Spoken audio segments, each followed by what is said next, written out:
Dear friends, in a television interview to the G News on December 10, 2021, to a pointed question whether there is corruption in the Supreme Court of India, the former Chief Justice of India, Justice Ranjan Gogoi, said, corruption is as old as society.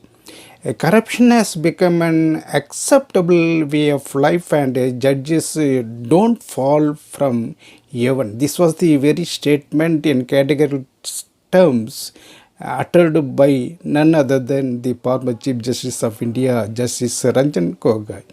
What does it mean that he has accepted that there exists corruption in high order even in the Supreme Court of India? Through this video, what I want to say is this.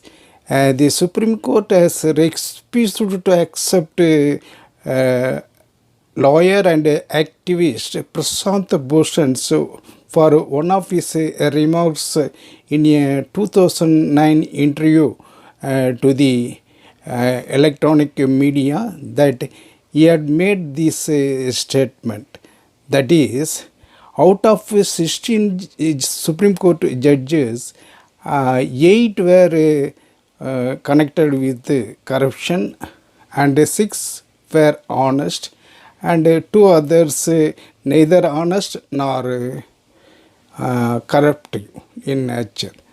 So this was the statement made by Prashant Bhushan in the year 2009. For that, he was in the contempt of court case, he was asked to make an apology in the open court.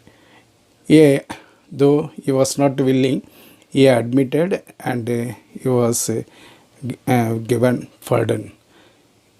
On 27th June 2020, a Supreme Court of India advocate and human rights activist had made a tweet, that is, when historians in future look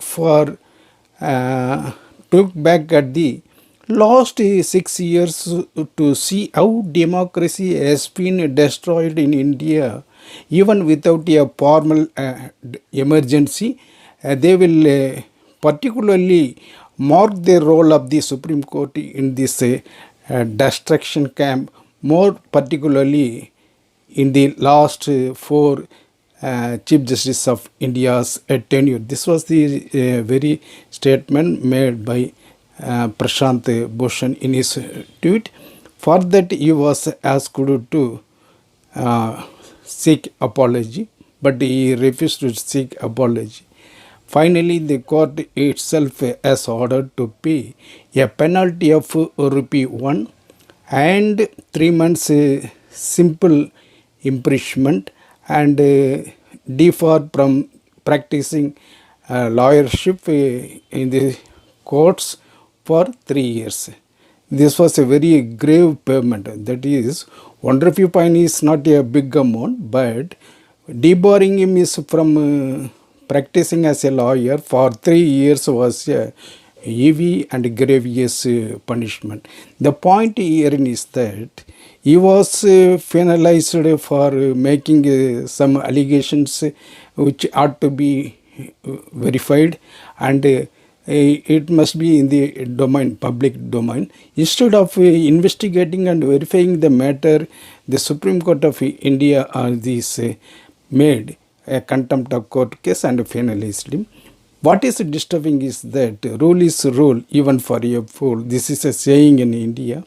But the Chief Justice, the former Chief Justice of India, has admitted that in the Supreme Court of India there exists rampant corruption. What does it mean? That he has admitted that even during his tenure, there might have been chances of dealing with corruptions and all malicious design. In n number of judgments, the Supreme Court of India has said that corruption is a human rights violation. That should be that the statement made by former Chief Justice of India should be investigated so as to keep the high esteem of the judiciary in public domain, as it is the last hope of this hope for the citizens of this country. Hence, the Supreme Court of India should initiating this contempt proceedings against the former Chief Justice of India and make that all are equal before law. This is the message of this video. Thank you so much.